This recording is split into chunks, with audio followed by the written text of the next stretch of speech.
speech. It looks like a vision test.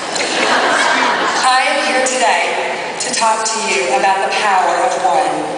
Oh, I know that one doesn't seem like a powerful number by itself.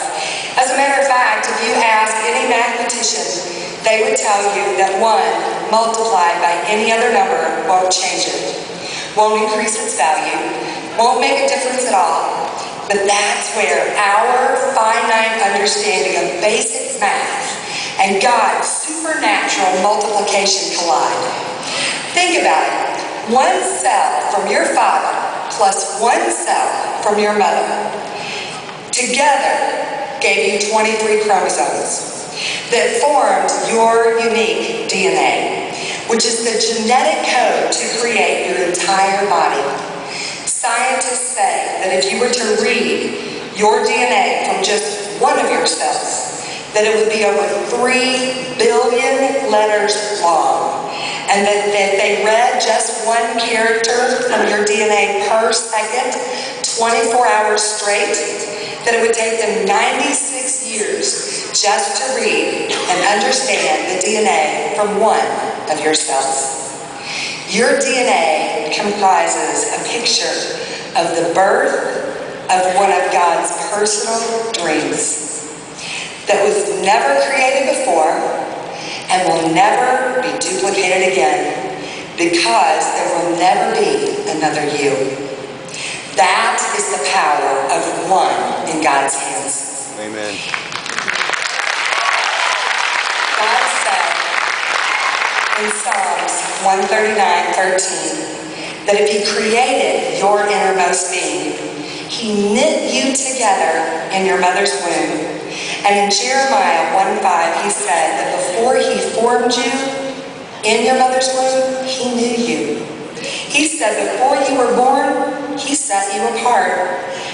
You are the manifestation of a holy God's personal dream, created for a specific purpose that only you can fill.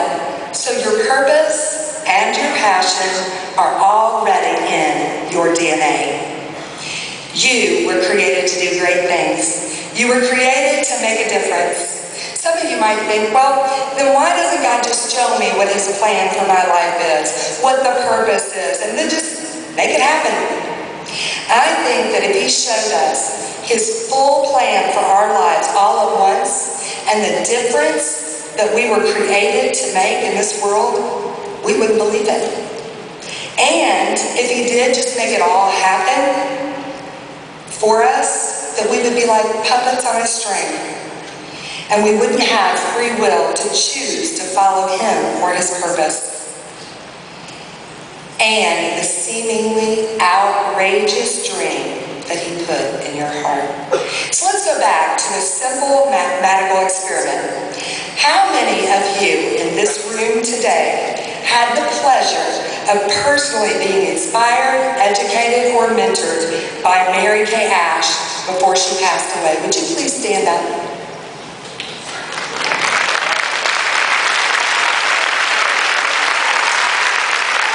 Now, look around. Keep standing, please. Keep standing. Now, for everyone sitting down, I want you to look at the women standing up. And if there is someone standing that ever shared with you something that Mary Kay Ash taught or shared with her, and they passed it on to you, and it inspired you, please stand up. Wow.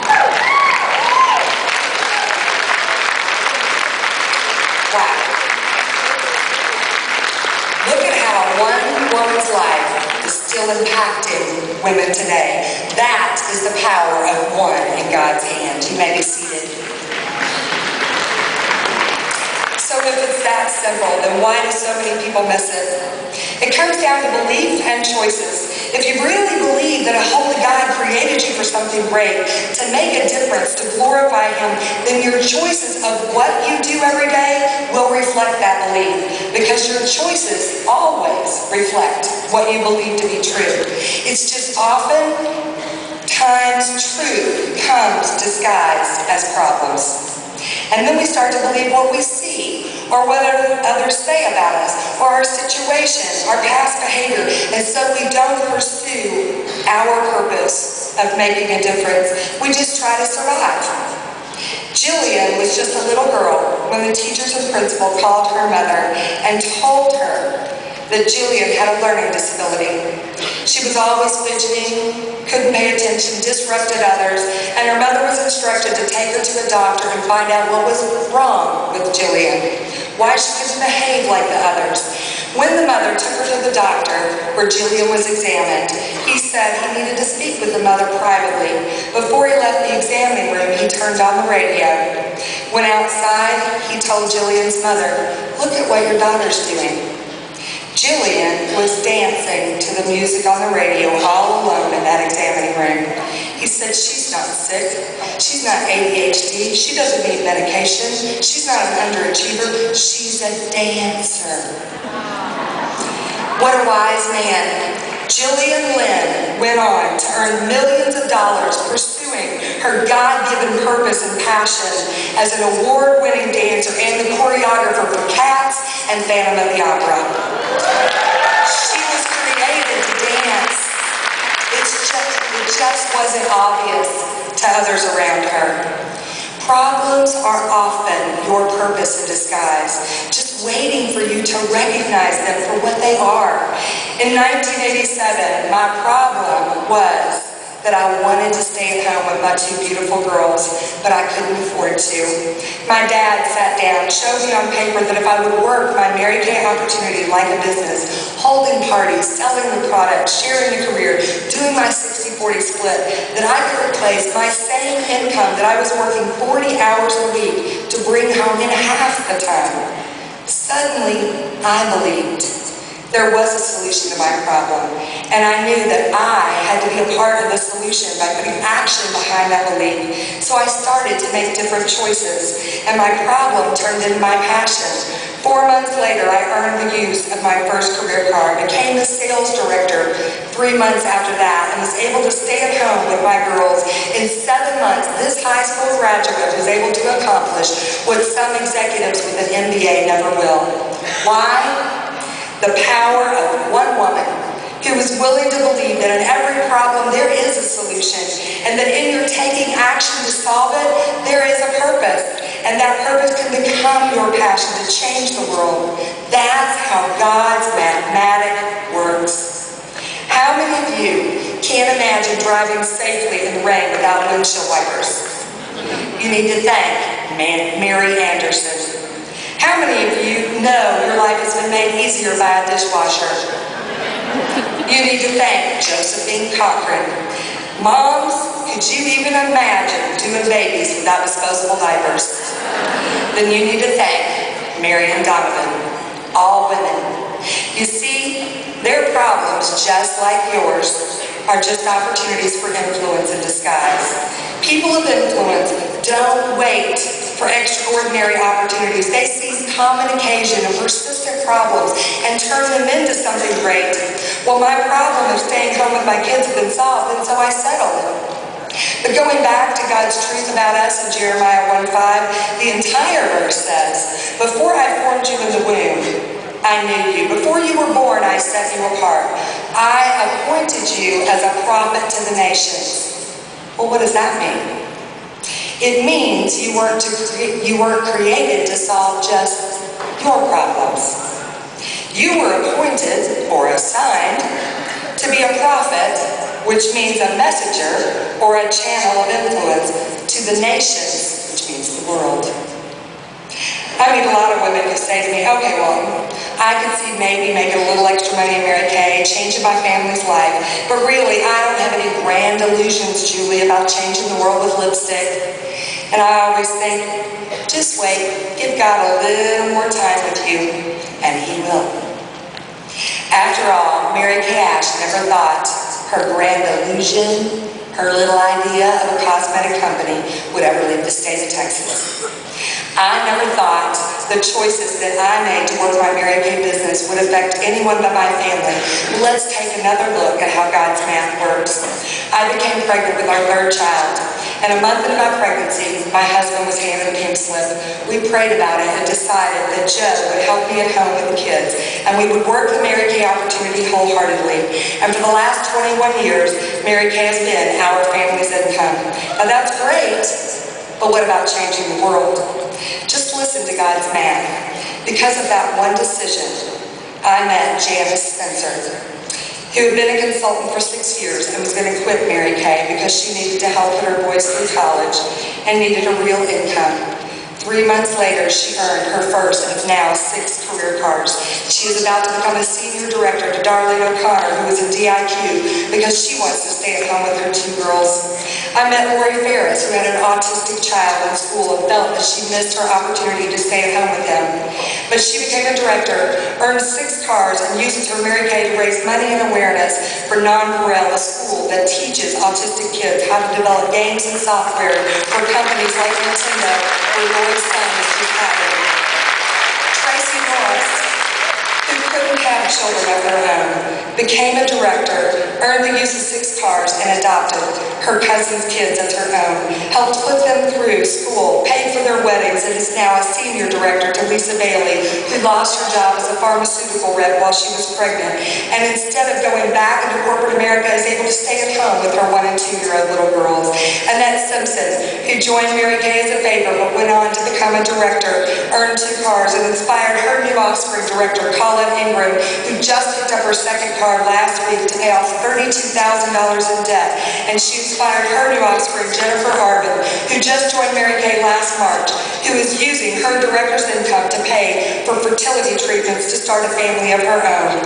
I met Kelly Nash on February 29th last year, who lost a 6-figure income right after her husband was diagnosed with a rare illness and was only being paid 40% of what she used to make. She just debuted March 1st of this year and has her best friend and brand new DIQ, Tracy Wagner, here because she has seen the change in Kelly's life.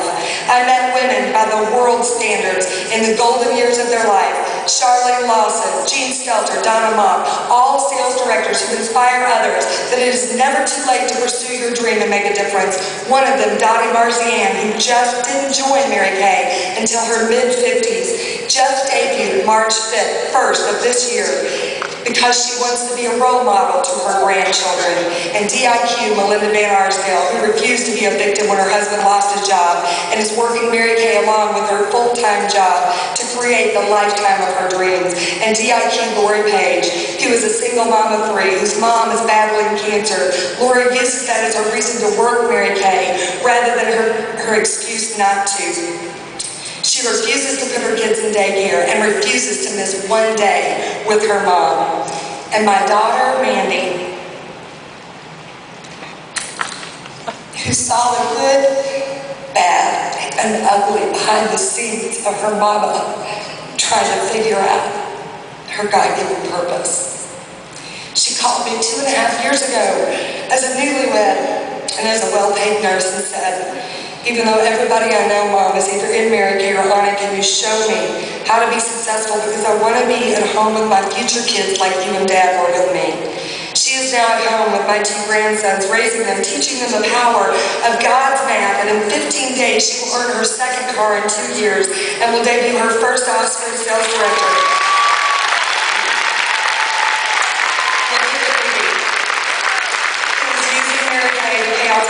Loans and is following Mandy's lead of a life lived with priorities, both of them light years ahead of most 20-year-olds.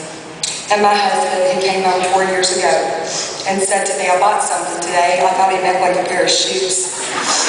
He bought a gas station and a grocery store.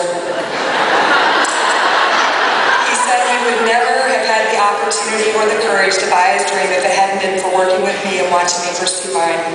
For the last 6 years, because of the Mary Kay income that it supported Joe and I, we have housed 70 medical missionary students every year in our home from Hope College so that they can afford to attend a medical missions conference and pursue the passion in their life to be prophets to the nations.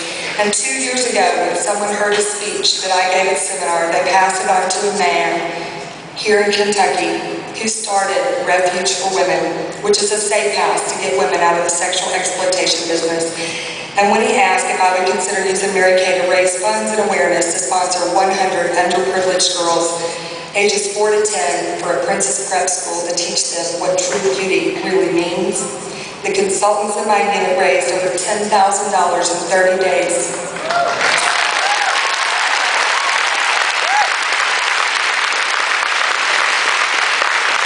Changing the world with lipsticks? You bet we are. When you pursue your God-given purpose, it gives others around you permission to pursue theirs, and God's supernatural multiplication will blow your mind. Did I change those people's lives? No. I was just the one appointed as their messenger.